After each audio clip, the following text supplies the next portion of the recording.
And I said, hey, yeah, yeah, yeah, yeah. Hey, yeah, yeah. I said, hey, this movie's kind of awesome. What's going on, everyone? Welcome to Movie Emporium's movie review of Masters of the Universe, a new adaptation of the famous Mattel franchise that is directed by Tavis Knight. Okay, ladies and gentlemen, this new adaptation, this new kind of take on this franchise that is He-Man and the Masters of the Universe. This story, if you don't know, is the story of Prince Adam, who is, of course, He-Man, who uses the power sword to basically become the kind of godlike character who takes on Skeletor, who's, of course, voiced by Jared Leto, believe it or not. And in this movie, he's He-Man, Prince Adam is, of course, played by Nicholas Galitzine. Basically, what ends up happening is Skeletor takes over Eternia. He's basically banished, or he escapes. He-Man escapes to Earth, and it's basically about the ruler that is Skeletor destroying Eternia, and of course Prince Adam having to find his way back and become the true ruler of course, Eternia, as well as Grayskull Castle. So, of course, this movie has people like Idris Elba, who of course plays Man-at-Arms, or Duncan. It has Camila Mendes as Teela. It, of course, has Jared Leto as Skeletor. It has, of course, Alison Brie as Evil-lynn, and a whole bunch of other people, famous people that you may or may not know. But basically, this is Tavis Knight, the director's version of a more comedic, more self-referential style, similar to Barbie, version of Master of the Universe, using all the characters that you know and love from the franchise. So that's kind of what it is. It's about a guy trying to reclaim his throne, as well as take back what was taken from him as a child. So there you go. So, Master of the Universe is not what I would consider my favorite of the 80s franchise. I was always into Transformers and masks and stuff like that, robots in disguise and all that good stuff. But I like He-Man for what it is. It's goofy, it's campy. It tries to take itself seriously, but those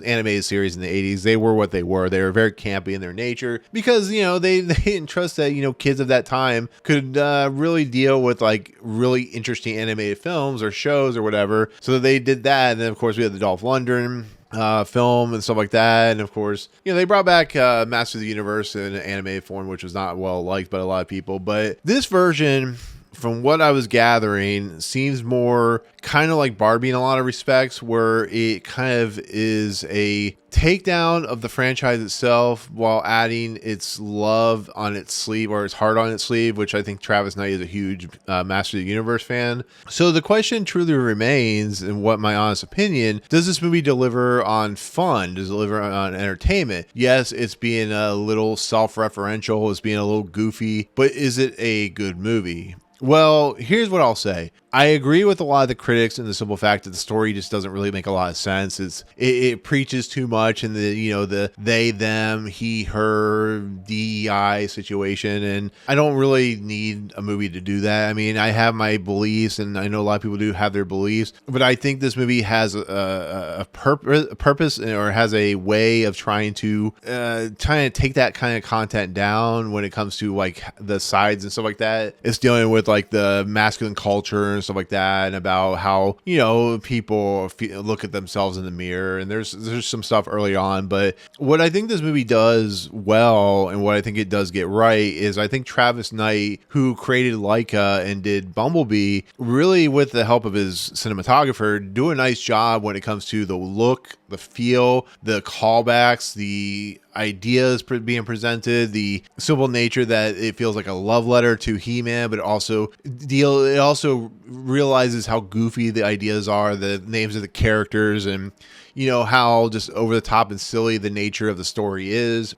And I think using that to its advantage, I think it successfully works when it comes to its action, and when it comes to how over the top and strange Skeletor is as a villain, and how they use him as a little bit more flamboyant, and the fact that Jared Leto voices Skeletor, and it actually kind of works, to be fairly honest. I was actually quite surprised. It's a movie that just has fun. It's a popcorn movie. It doesn't take itself seriously. The story's kind of nonsensical, but the action's quite good. The CGI is really good. I I think, you know, Nicholas Galitzine, who plays Adam, is really entertaining. I think the standouts, believe it or not, are Jared Leto and, of course, Idris Elba, who just got knighted. So Sir Idris Elba, I think he's quite good as Duncan, or, of course, Man-at-Arms, if you know what his character is. I think a lot of these characters are played for laughs, like a lot of the other side characters, the villains, and, you know, a lot of the characters, like, there's a whole running gag with Fisto, and there's running gags with Ram Man and stuff like that. And it's a movie that doesn't take itself seriously. It's a movie that doesn't really have, you know, logic and reason,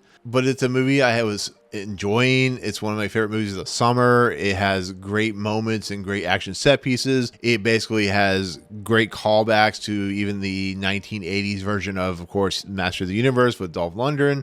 And I think it's a movie that really knows what it's trying to do. I think Tavis Knight is a really talented director. I think he really understands this material. Once again, it does go a little much when it comes to how irreverent it becomes, and I think it uses a little too much language when it comes to like cursing and stuff like that. I think it could have done without that, and I think the movie could have been about 15 minutes shorter, to be fairly honest, because there's a lot of stuff in the middle that kind of slows the movie down, and it does have issues where it kind of cuts into scenes. Like it'll be here with like Prince Adam, and they'll quickly like smash cut into like Skeletor stuff, and the kind of balance does get a little kind of out of balance, to be fairly honest. But I think that you're having so much fun watching this movie, or at least I was having so much fun watching this movie, that I kind of forgave it for what it's worth, to be fairly honest. The thing that actually surprised me is how usually these stories will have like the character, the Adam, like Prince Adam, forgetting where he came from, forgetting who he was. And in this movie, he completely remembers everything. He completely remembers who these people are, and people think he's crazy, but you know, the fact that he just remembers everything and how that plays into the story and stuff like that. It really is it's a nice thing. It's actually surprising that they went that route. But other than that, it's just a fun movie. It really is. It's an entertaining movie. It's a movie that, you know, you're not going to get any level of like logical reasoning, but you're going to have fun with the action set pieces. You're going to have fun with the humor. There are 3 end credit sequences, which I was actually surprised by, and actually opens up the story quite a bit, which I won't spoil. But overall, I really like the movie. I think all the characters, the actors and actresses in this movie are quite fun. I think the set pieces are really good, and it has fun. It's dumb. It's stupid, but you know what? It is He-Man and the Masters of the Universe, so you got to give it that much credit at least. So that's my take on Master of the Universe. It's in theaters. Go check it out if you're looking forward to it. So there you go. But with that said, thank you so much for watching. In the comments below, what is your kind of knowledge with Masters of the Universe? Are you looking forward to this movie? Do you feel like it's going to ruin your ideas of this movie? Have you ever heard of the Masters of the Universe? Tell me what you think, because it is a Generation X type of franchise. So let me know in the comments. Otherwise, if you like what you see on the channel, hit the subscribe button to join Movie Emporium. Hit that notification bell. Top to 5 is coming next. If you like the video, awesome. Hit that like button. And as always, we'll see you guys on the next video. Peace out, guys.